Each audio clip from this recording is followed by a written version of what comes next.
You are Locked On Wolves Postcast, part of Locked On Minnesota on the Locked On Podcast Network. Your team every day. What just happened, Jack? T-Wolves asleep at the wheel. They fall apart in Game 1 to Golden State despite no Steph Curry for the entire second half, 99-88. That's your final. What's going on? Back in the lab, back at it. Another T-Wolves Postcast episode right here on the Locked On Sports Minnesota Network. Your team every day. Jack Borman with me as always. Give him a follow at JRBorman13. Jack, Wolves had 5 days of rest. Warriors coming off that Game 7, 48 hours prior? It looked like things were reversed, though, because the Wolves were the one asleep at the wheel. You did so much prep. You studied your butt off for this game. Did you ever see things unfolding the way they did tonight? Yeah, I totally did. And I think that just kind of speaks to the respect and the pride that the Warriors have for the game. And I think, we were kind of talking before the game and just kind of telling each other, like, yeah, I think Golden State's going to come out jacked up, ready to go for Game 1. Maybe we see Game 2 is when that fatigue kind of sets in a little bit if they're able to kind of steal Game 1. But yeah, I think, look, you got to give a ton of credit to, to the Warriors. Super inspired effort from them, considering, they've been lost offensively this season without Steph Curry on the floor, even with Jimmy Butler in the fold. And the way that they just rose to the occasion on defense was incredible. I think Steve Kerr deserves a ton of credit. He made a substitution at damn near every single stoppage of this game, played 13, I believe, either 12 or 13 different guys in this game to try to just throw a bunch of different bodies and looks at the Timberwolves and worked really well. But just down the hall, Chris Finch just destroyed Anthony Edwards for his approach to the game. The second I saw the Warriors starting Brandon Podziemski and Buddy Hield over Gary Payton, I thought, okay, this has got to be a game where Ant's got to attack early because he's going to have, a defender on him that is not capable of slowing him down off the dribble consistently. And Buddy Hield took that matchup right away, and we just didn't see Ant be able to convert. And I think, I thought it was one of the worst games of Anthony Edwards' career, considering the stakes, especially when Steph Curry goes out. And we'll get into it a little bit more, but pretty crazy that now the road teams in the second round of the playoffs are 5-0 for the first time ever in NBA history. Yeah, which is those poor fans paying all that money to go see these games. They can't buy a win. That was part of the problem. I mean, the ticket prices were sky high yesterday, and then they fell out of the sky today. And and I texted you right before tip off. There was a weird energy in the building because it was super late arriving crowd, kind of like something you'd see in Miami, where there were a lot of empty seats in the lower bowl with 5-10 minutes before the game. And so I think that, and then there was a lot of stoppages early on in the game for a bizarre thing. Buddy Hield had the wrong shorts on, I guess. Yep. That stopped things for 2 or 3 minutes. I mean, it was just a totally bizarre game. And then you throw in starting, 0 of 16 from 3 doesn't really help, and certainly could have been, a byproduct of some of that weird energy that you could really feel throughout the building. Lots to get into. Biggest turning point where the Wolves really let this one slip away. Game 2 preview, possibly no Steph Curry in that one. But first, quick reminder, tonight's episode brought to us by Game Time. Game Time, download that Game Time app, will you? Create an account. Use code LOCKEDONNBA for $20 off your first purchase. That's LOCKEDONNBA for $20 off your first purchase. So quick little recap, Wolves, Warriors, Game 1, Wolves come out looking sloppy. Again, asleep at the wheel, 0 for 16. You just called it out to start the game from 3. Ant missed his, at least first 10 shots. I stopped keeping track after that, but somehow, some way, you're actually up 2 after the first quarter, despite all that. Then the wheels really fall off. Historically, the worst second quarter of playoff basketball since 1997 per TNT up on the broadcast. 11 points. It was terrible in every way imaginable. Third quarter wasn't that much better, to be honest. You're down 20 going into the fourth quarter. Wolves get a little momentum rolling, 15-8 run there midway through, but Golden State comes right back with their own 10-0 run of their own. Too little, too late, Jack. 99-88. That's your final. How about big picture just to start like we always do? Again, Wolves coming off that 5 days of rest. Warriors were supposed to be gassed. You would presume anyways, right? Game 7, 48 hours prior, no Steph Curry in quarters 3 and 4. You still get punched in the mouth at home in game 1. What are the vibes? How do you shake this off, I guess, and quickly regroup now 2 nights later for game 2? Yeah, I mean, look, like people would kind of coming into this saying, "Oh, well, will the Wolves, be ready to go because of the rest advantage?" I mean, we saw that last year, right? They swept the Suns in the first round. Then what they do in the first 2 games, they came in and kicked the Nuggets in their teeth and stole both games in Denver. I mean, we won't talk about what happened once they came back to Minneapolis, but they were ready to go then. So there was not really a reason for me to believe that they wouldn't be ready to go now. I just knew that the Warriors were going to bring it. Yeah. And they brought it. But big picture, I mean, look, Steph Curry has a left hamstring strain. The Warriors are calling him day to day after the game, but just down the hall, Steve Kerr said, quote, "We're definitely game planning for him to not be available on Thursday. We don't know yet with a hamstring. It's hard to imagine he would play Thursday," end quote. So look, I mean, if it's a grade 1 hamstring strain, it's generally a 7 to 10 day injury at the minimum. And if it's a grade 2 hamstring strain, then it's generally 3+ weeks. So he would for sure be out for the rest of the series if that's the case. But who knows? I mean, we just have no big breaks in this series either, by the way, Jack. Just one night off in between each game. Until game 6. Until game 6. In between 5 and 6. In between game 5 and 6, there's like 3 or 4 days off because there's some other scheduled events at Chase Center in San Francisco. But yeah, I mean, big picture, like I'm not panicking about this game, considering that, look, the Warriors are going to be probably without Steph Curry on Thursday. I don't think the Wolves will come out with the same energy they came out with it tonight, considering that they've got to sit with this. It's a tough taste to have in your mouth for the next 48 hours. So I think you'll get, again, you got to credit Naz Reid for the way that he kind of turned the vibes around in the second half, just playing really hard, finally got some shots to go down. Ant started attacking downhill. I think we started to see kind of the blueprint for, and Rudy was really good on the offensive glass as well. So I think, the blueprint was kind of there and the Wolves kind of started to figure some things out. So even though they lost this game, I do think there are some positives to take away from the second half. So I'm really not going to overreact to it. But yeah, I mean, look, another positive, I guess. In the fourth quarter, the Wolves were 9 of 20, 45%. And in the first 3 quarters, 25 of 66, 37%. So they did start to kind of find a little bit more of an offensive rhythm. And then, but again, you're just not going to win a game when you get outscored by 39 points from the 3-point line. The Wolves can do everything else they did. I mean, they won in points off turnovers, bench points, free throws, fast break points, and second chance points. They won in all 5 of those categories, but it just didn't matter because of the 3-point shot. So I think, look, in the aggregate, you have to at least hang your head on the fact that they did, get after it in some important areas and just hope that there's some 3-point progression to the mean, because you go back to the start of game 5 in Los Angeles, the Timberwolves were 7 of 47, 15% in that game.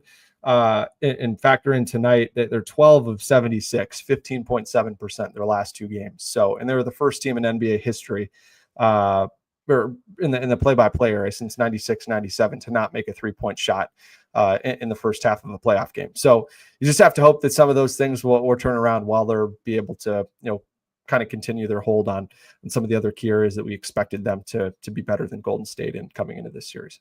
Time to reveal where the game was won or lost. It's the turning point. All right, biggest turning point again. You're up 2 after the first quarter. Historically awful second quarter that digs you in this massive hole for the rest of the game. 11 total points you scored, outscored by 15 in that second quarter. Down 13 at half, down 20 after 3. They tried to flip that switch best they couldn't sustain enough momentum. Just take it away from there, though. Biggest turning point. What was the moment you said to yourself, "This one's over. It's just not our night"? Yeah, I was sitting next to my brother Kyle Tighe up there in Media Row, and we were just kind of joking with each other. What's the number you got to get it to? You got to get it to 15 to 14. Just kind of joking, throwing some numbers around. But if you go back to the third quarter, the Timberwolves are just kind of hanging in there. They get it down to 13 with about, 3:50 to go, 4 minutes to go. Ant makes another layup, gets it down to 13. And then you just see, an end of the shot clock grenade where Jimmy Butler, playoff Jimmy, just a magnet ball, banks in to go back up 16. And then Buddy Hield makes another 3-pointer, off of a Pat Spencer steal. So that was a very quick 6-0 turn that, it felt like the Wolves were getting all the momentum. It's a 13-point game with a quarter and a half to go. There's so much time left. But that just kind of sucked all the air out of the balloon. And then you could also pick out another one in the fourth quarter. The Wolves got it down to 10 with 6 minutes and 37 seconds left. At this point, Draymond Green had just picked up his 5th personal foul. Rudy Gobert was getting after it on the offensive glass and really kind of putting his stamp on the game. And Steve Kerr made a really smart decision to go back to Kevon Looney. And Big Loon came in, had 4 rebounds in 2 minutes to just kind of stabilize things. 2 of those were offensive rebounds that allowed the Warriors to kind of bleed out the clock a little bit more. And I think they scored off of one of those, which was pretty important. So I think those are kind of the 2 big turning point moments for me. Obviously, you could look at when Steph went out. But, things didn't really change for the Wolves once Steph Curry went out. I think, obviously the Warriors offense really sputtered down the stretch of the second quarter that Steph didn't play. They had more turnovers than made field goals in the final 8-19 of that second quarter after Steph went out. They just looked all sorts of discombobulated. And then in that third quarter, Steve Kerr just said, all right, let's put Buddy Hield in the Steph Curry role. And he did a phenomenal job, really just providing them with, really kind of momentum killing buckets that just kind of dashed the Wolves' hopes of crawling back into it. It felt like every single time the Timberwolves scored in that third quarter, the Warriors followed up with a score of their own. And Buddy Hield, a game-high 24 points tonight, made 5 threes, became the first player in NBA history to make 14 three-pointers over a 2-game stretch in the NBA playoffs, and was a game-high plus 22. So got to give him a lot of credit for being ready to roll. And that's certainly the role that he's going to play come Thursday if Steph Curry is not able to go. So yeah, I think you got to give Buddy Hield a bunch of credit for how he stepped up and was important, kind of feeding off of those 2 different turning points. Plenty more deep dive. Let's talk about that 3-ball. I want to ask you a little bit more about Anthony Edwards. You called it maybe the worst game of his career. That's all coming up though right after this. Quick reminder, tonight's episode brought to us by FanDuel. FanDuel, America's #1 sportsbook, an official sportsbook partner of the NBA. Right now, FanDuel is giving you a chance at a huge return. $250 in bonus bets, guaranteed when you win your first $5 wager. Why I love FanDuel. When you get the hunch in the middle of the game, you can go check out the latest stats. You can view live play-by-play, all on the same page where you're placing your bets. Again, $250 in bonus bets, guaranteed when you win your first $5 bet. Go check it all out over at FanDuel.com. Get on some NBA future action while you're there.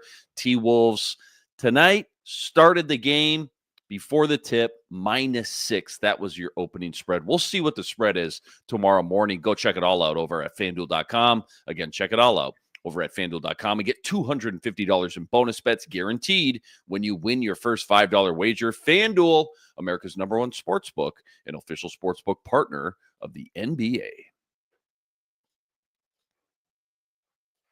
What do you think that opening line's going to look like tomorrow morning, Jack? I have no idea. I think it'd probably No approach Steph. double digits. No Steph. Yeah. I think it would probably approach double digits. Wow. So yeah, I mean, getting back to the 3-point shot for the Timberwolves, I think again, for the Wolves, I don't think that they can just let missing 3 stop them from taking them. Right? They only took 29 threes tonight. That's a really bad number for them. They want to be in the upper 30s, low 40s. That's kind of when they're at their best. And I think it was totally a mental thing, and that's why I think the fourth quarter was really important. Or late in the third quarter to see, Dante get one down, Ant get one down, Nas get a couple down, as those kind of the 3 best shooters on the team.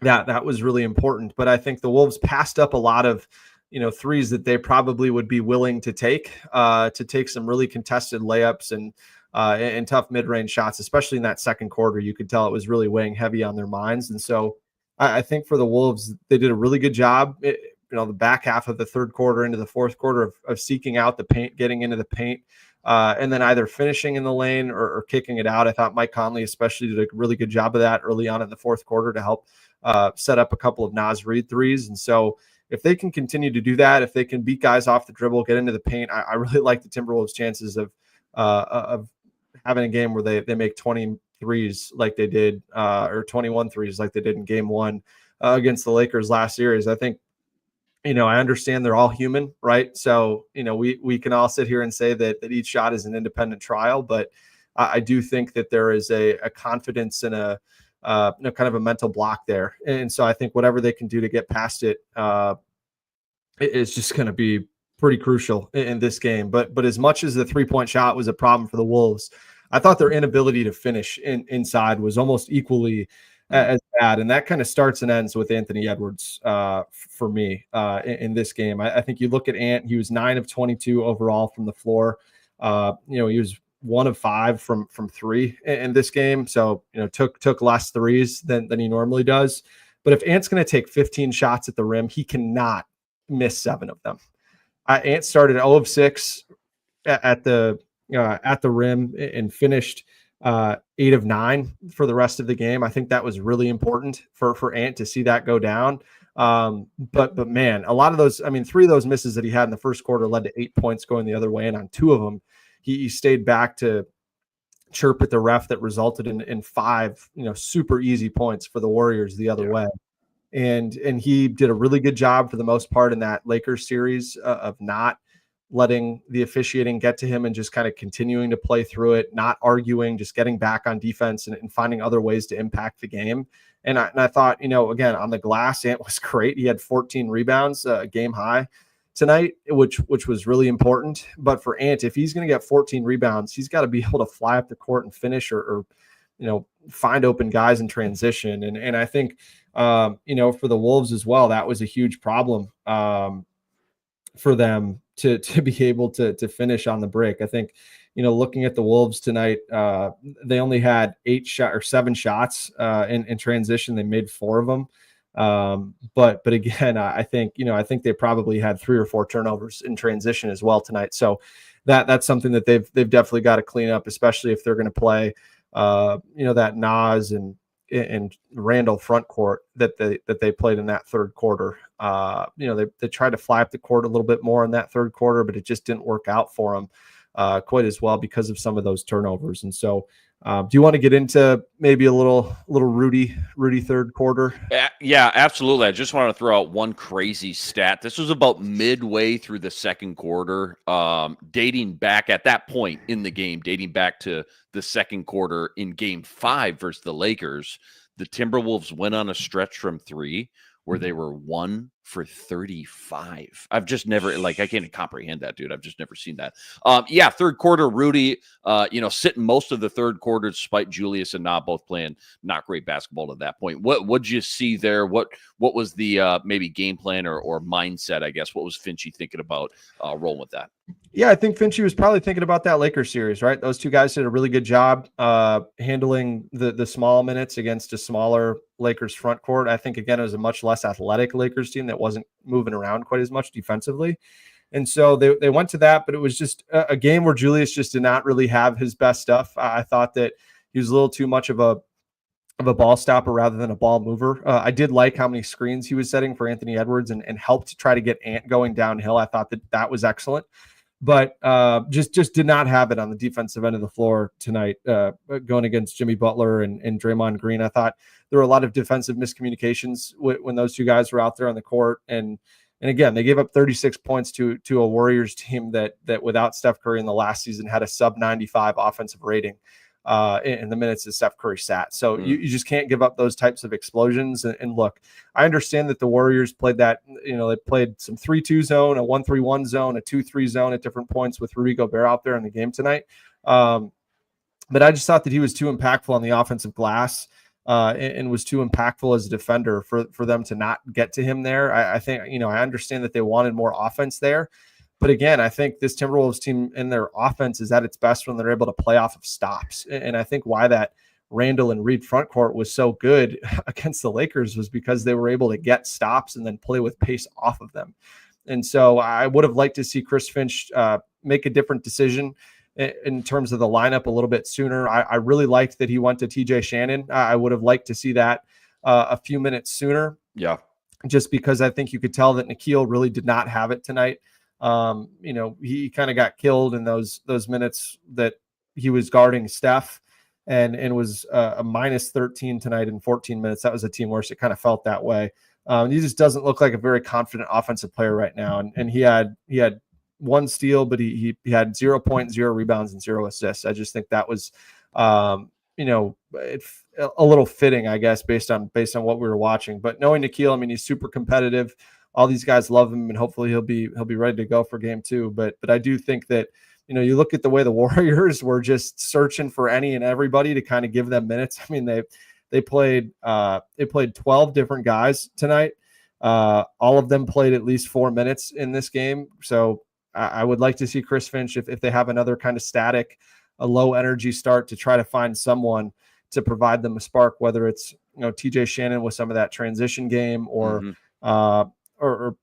Jalen Clark, maybe if Nickeil doesn't have it, to try to, throw a different look defensively. I know that, Nickeil's probably a better chaser, following around Buddy Hield or, Pajemski in those defensive situations than Clark may be. But I do think that you could probably get away with putting Clark on Draymond Green, or on, Moses Moody, or Gary Payton, if those guys are going to play out there. So, I think that the Timberwolves just have to maybe get a little bit more creative if the energy isn't there. But that's kind of where it starts and ends for me. And I think, Rudy Gobert and Naz Reid were two of the only guys that brought that energy for the whole game. And so, I think we might see more of that front court in game 2, especially, kind of that start of the fourth quarter lineup that they like to have with, Mike and Dante and Jaden joining those two guys out there. So, we'll see what happens, but the rotation is going to be a pretty interesting thing to watch, especially with, Steve Kerr just kind of wheeling and dealing over there. Yeah, 100%. That was pretty wild to watch, actually, at this juncture in the season, especially. A couple minutes left. Got to talk about a little bit more what game 2 needs to look like, and what maybe feels like already kind of a must-win game Thursday night, 7:30 tip. But that's all coming up right after this. Quick reminder, tonight's episode also brought to us by BetterHelp. When your schedule gets packed, work projects, kids, whatever it may be, it's so easy to let your priorities start to slip, even when we know what makes us happy. But when you feel like you got no time for yourself, non-negotiables like therapy, they become more important than ever. If you've been thinking about starting therapy, maybe it's time to give BetterHelp a try. It's entirely online, and it's designed to be convenient, flexible, and suited for your schedule. So simple, too. All you got to do, you fill out a brief questionnaire, you get matched up with a licensed therapist, and you can switch therapists at any time for no additional charge. Never skip therapy day with BetterHelp. Go visit BetterHelp.com/lockedon today. You're getting 10% off your first month. That's BetterHelp, HELP.com/lockedon. All right, real quick, game 2, Thursday, 7:30 p.m. tip. Does it feel like a must-win game, knowing Steph Curry probably won't go? Number one adjustment, you think that number one, top of your mind, number one adjustment you think that needs to be made is what? What are you looking for? Biggest keys, biggest matchups? Again, assuming Steph Curry does not suit up for game 2.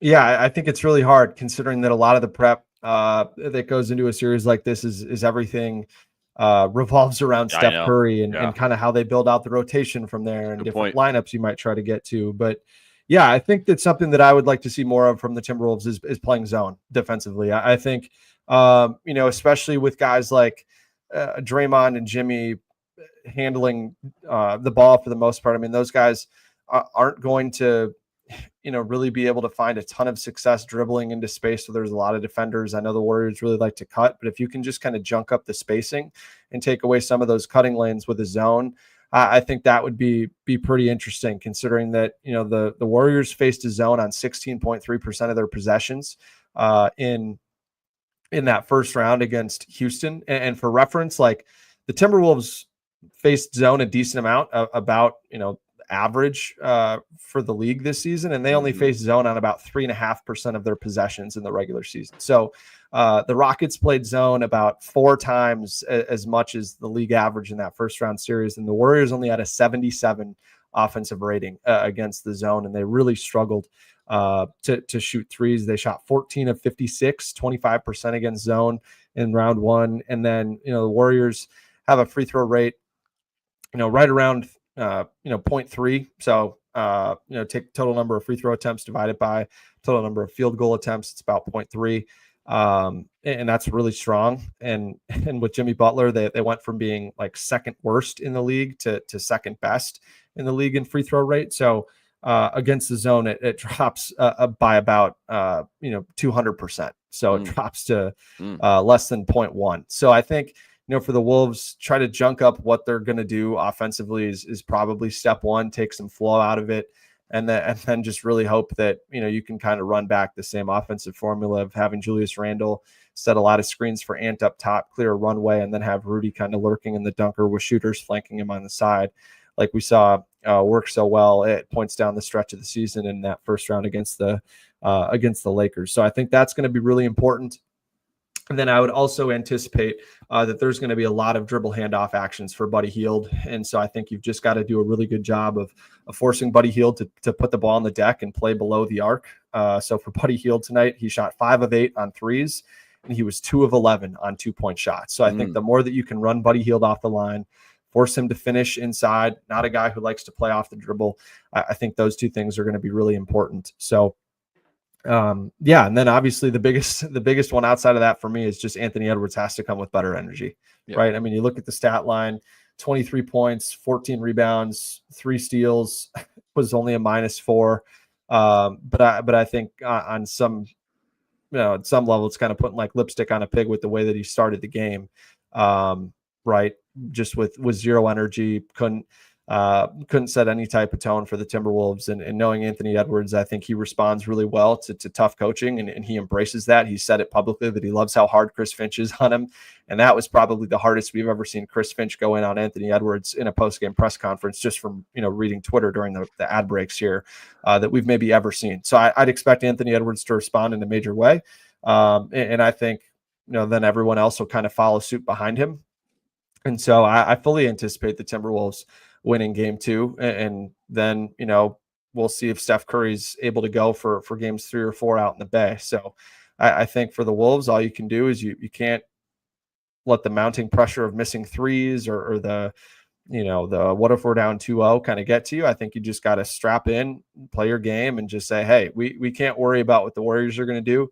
We can only control what we're going to do, and that's just play really hard defense, bring a much better energy from the early part of the game, and just relentlessly tack downhill. Because, you saw what happened. Draymond Green got in foul trouble when that started happening. So, and if Draymond's in foul trouble, that's tough for the Warriors, considering he just had an amazing game tonight. 18 points, 8 rebounds, 6 assists. Yeah. He was phenomenal. So couple quick quotes that you're referring to Chris Finch in the post game about Ant. You're the leader of the team. You got to come out and you got to set the tone. Also said it starts with Ant. You could just kind of see the light go out for a little bit during this game. Last quick one here for you. Did you see Jimmy B and DDV get a little chippy at the end? Could that carry over to game 2? Should we pay attention a little bit to that? See if that carries over to game 2?